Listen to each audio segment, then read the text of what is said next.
Good day and welcome to another episode of the Garden of Hope, where we teach people how to become self-sufficient by growing their own food and how to use it in everyday life.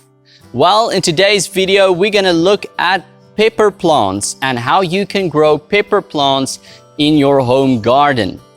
There's a lot of varieties of peppers, and that's one of the first things that you can decide on, is to decide on which pepper variety will work best for you. Some grow in more warmer conditions, where others have a higher tolerance for colder weather. So depending on where you stay, choose the right variety for you. Today I want to begin at looking at one of the most, I would say, well-known varieties in South Africa, and it's known as the Peppadew. Now, the Peppadew is not actually its real name. Its real name is the Juanita. The Juanita was actually discovered by Johann Steenkamp in 1993 when he was having holiday at his vacation home in the Eastern Cape. When he stumbled upon this plant growing like just randomly in his garden, and he saw the fruit and he recognized it as a form of pepper, and he tasted it and he was just stunned by the amazing flavor. So he took the seeds from the mother plant and he took it all the way to his farm in Zanin in the Limpopo province, where he cultivated it and grew it, and then finally it developed from there into the famous pickled Peppadews that we see all over the shops today, and that we enjoy in our foods, that we enjoy all over. So just to bear in mind that peppers are actually very healthy. So this is a great plant to grow because you can use it in all different ways in your cooking. You can eat it raw, just like that. You can use it in salads. You can cook it with meat and all sorts of other things like that. And it's actually a very healthy plant, as it contains like vitamin A, vitamin C, folic acid, fiber, it's low in calories, and it contains potassium. So this is a very, very healthy plant, and especially when you pickle this plant or the fruit from this plant, you can actually enhance the flavor of the plant and use it in many different ways. All right, well, that's enough said about the fruit of this plant. Let's look a little bit at some growing tips for growing peppers in your home garden. Now, first of all, you need to remember that this plant grows best in warm conditions, all right? So if you live in an area where you have warm summers and warm winters, then this is the plant for you. It's really, really easy. It doesn't even attract many pests, and it is very resistant to many diseases and stuff. So this is a really easy plant from my own experience. So let's look at a few tips in growing these things. One of the first things that you need to think about is, am I going to grow mine by seed or am I going to grow it by seedling? Now, from my experience, both of them actually work very easily. The only thing with seeds is they take a little bit longer, where seedlings, when you buy it from your local nursery, it already has established itself and it's quite a strong and healthy plant.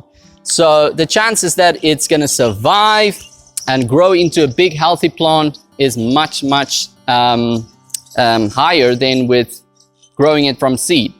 But to show you a quick example, these plants over here actually sowed themselves. From my previous growing season, I had a Peppadew plant growing here, and obviously after I harvested, some of the seeds fell in the ground, and after our first summer rain, some of these seeds just naturally by themselves came up. So I just left them, and as you can see, they're already quite high and they're growing very well. All right. So it is, like I said, a very easy plant just to grow from seed itself. But if you want to take the more safer route, you can try the seedlings. Right. Another thing to remember is when your plants start growing, you will start noticing things called sucker branches. As you can see here, if you maybe can come a little bit closer. You can see here is a sucker branch, all right? So it's important to just break those ones off. As you can see, they break quite easily off. And there you have another one over there. And all these little ones you can just break off, and it will push all the energy, the growing energy of the plant into the branches that's going to bear much fruit, right? And then it will start producing its flowers on top, And it's also important, another thing that's important for Peppadews is to cover the roots, all right? As you can see, I've put a nice thick heap of compost over the roots, which keeps the ground nice and moist. You want to keep the ground nice and moist, and it just keeps the plant very healthy, all right? And it's important to regularly irrigate your Peppadews. We are still in the process of putting in some irrigation, but the best irrigation I would say for Peppadews is like a dripping system, something that just drips over them, or you can just shower them with a nice, with nice water that really just soaks the ground nicely. You want to soak the ground nicely with whatever you are using to water your plants. All right. So that's another thing just to bear in mind, is to cover the roots. If the roots aren't covered, you'll quickly notice that your plants start struggling and getting susceptible to heat stress as well. As you can see here by us, it's quite hot, and you can actually see in the leaves these little, I don't know what the right word would be for this, but as you can see, it shivers up a little bit. And that's caused by heat stress. So when you see this, you know that your plant is suffering from heat stress, and maybe it gets too much sun or it's too hot. You can maybe just wet the leaves a little bit during the day, maybe water it in the morning and the afternoon to try and prevent this and cover the roots like I just said. But yeah, that is something that you can just bear in mind. But like I said, here in Palabora, in the Limpopo area, it's very, very hot. Now come have a look here. Here's another thing. Now there is some rules concerning distance when you plant them, the right distance to plant these things. But as you can see here, these ones, first I planted some paprika. All right, there's other different variety of peppers, and then I planted some bell peppers, but I planted them all by seed. So first the paprika seed didn't come up immediately. So I thought, oh, well, something went wrong. Maybe I didn't plant them deep enough. And then I planted bell peppers, but then afterwards, as you can see, all of them came up, and they are very close together, and they're overlapping one another, but I just left them as an experiment to see what the reaction would be. And as you can see, look at these paprikas. They're growing very beautiful. The bell peppers are starting to grow now.